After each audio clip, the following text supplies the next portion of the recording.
dari kami tidak pernah kami merasa bahwa ini adalah proses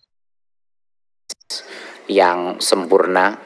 Kita ada banyak sekali tantangan dalam proses P3K ini. Ini yang paling mengambil waktu, bukan hanya Dirjen GTK, tapi hampir seluruh tim Kemendikbudristek berupaya pagi siang malam untuk menyelesaikan permasalahan ini. Permasalahan ini juga sangat rumit karena ada berbagai banyak pihak dan dependensi daripada setiap langkah yang harus kita lakukan. Harapan besar saya adalah bahwa kita semua bersabar dan beroptimis, karena dengan segala kegaduhan yang ada dan proses yang sedang terjadi, dan saya mengerti pasti banyak yang juga masih kecewa di luar, tetapi kenyataannya sampai akhir ini hampir 600.000 guru honorer akan menjadi P3K yang sudah menerima formasi, dan mayoritas daripada itu akan menerima gajinya. Seperti tadi disebut datanya, yang belum menerima gaji itu sebenarnya proporsi yang cukup kecil. Saya mendengar juga banyak sekali permintaan dan desakan untuk bisa mensentralisasi pengangkatan guru P3K dan juga transfer gajinya langsung dari pusat. Tadi saya mendengar dari banyak anggota permintaan melakukan ini. Ini tentunya akan menjadi suatu wacana yang kami bawa dari meeting ini, dari raker ini kami akan bawa dan diskusikan, dan telah kami diskusikan dan akan terus kami coba lihat apa solusi yang bisa dihasilkan, berdiskusi dengan Kemenpan RB dan juga dengan Kemenq dengan ide yang dibahas hari ini mengenai bagaimana cara untuk menyelesaikan masalah formasinya. Tentunya saya tidak bisa menjamin apakah ini akan terjadi apa tidak, tapi yang sudah pasti akan kami coba angkat wacana ini kepada kementerian-kementerian lain yang berkait. Memang permasalahan utama saya sama Bu Anita, sama-sama frustrasi pada saat turun ke berbagai macam daerah, suka bingung padahal sudah menjelaskan berkali-kali bahwa bukan hanya anggaran itu sudah dipagu, tapi banyak Pemda mungkin yang belum sadar bahwa kalau anggaran itu tidak digunakan, itu akan diasumsi bergilir ke tahun berikutnya.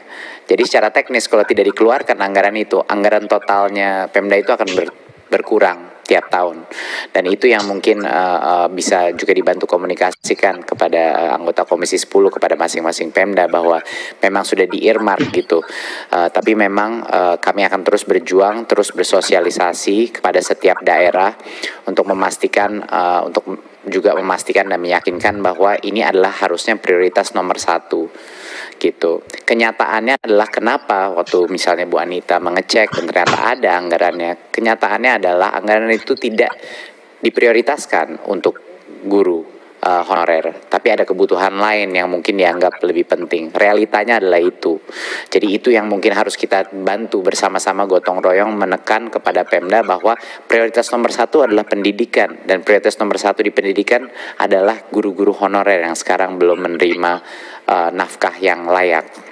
Jadi itu mungkin poin besarnya. Tentunya seperti yang Bu Nunu sudah presentasikan, semua isu-isu seperti guru tidak menyerobot guru lain di sekolah tempatnya, itu semuanya adalah alasan kenapa ini makan waktu.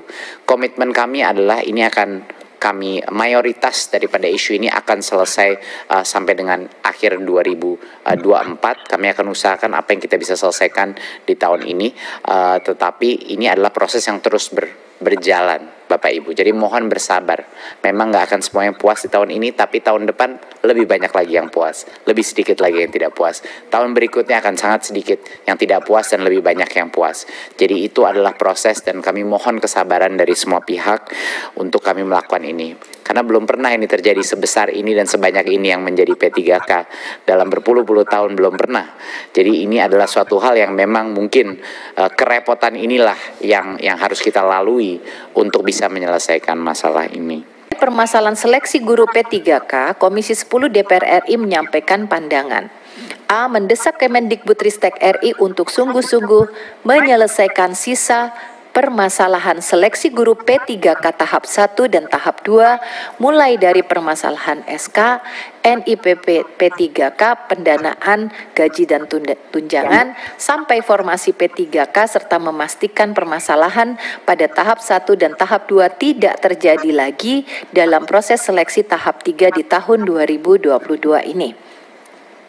B. Mendesak Kemendikbudristek RI untuk melakukan pembenahan dan pemutakhiran Dapodik karena mempengaruhi guru yang ikut seleksi GTK P3K. C. Mendesak Kemendikbudristek RI untuk segera berkoordinasi atau bekerja sama dalam bentuk MOU dengan Pemda terkait penyelesaian seleksi guru P3K. D. Mendesak Kemendikbudristek RI agar tahun 2022 ini menyelesaikan 193.954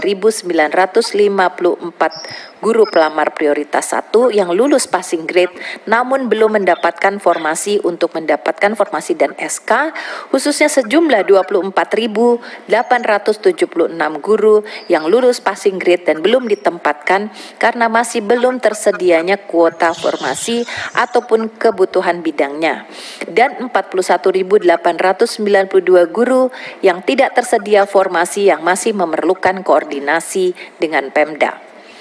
E. Mempertimbangkan untuk mengkaji dan merumuskan skema pembayaran gaji guru P3K agar dibayarkan secara langsung tidak melalui Pemda. 7. Mendorong Kemendikbudristek RI untuk segera berkoordinasi dengan Kemenpora RI terkait pengelolaan olahraga pendidikan sebagaimana diamanatkan Undang-Undang 11 tahun 2022 tentang keolahragaan. Dan terakhir, Komisi 10 DPR RI mengharapkan Kemendikbudristek RI untuk memberikan jawaban tertulis terhadap pertanyaan dan tanggapan yang disampaikan anggota Komisi 10 DPR RI paling lambat berapa? 2 minggu? Biasanya berapa hari? 1 minggu ya? 1 minggu bisa Pak Menteri? 2 minggu? 2 minggu. Berarti tanggal berapa? Karena banyaknya dan ingin dijawab secara berbasis data dan informasi, gimana teman-teman memberi waktu?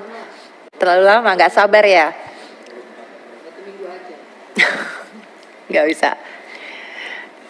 Nggak apa-apa ya, lebih bagus 2 minggu, tetapi tentunya kita berharap lengkap dan juga berbasis kepada data terkini gitu ya.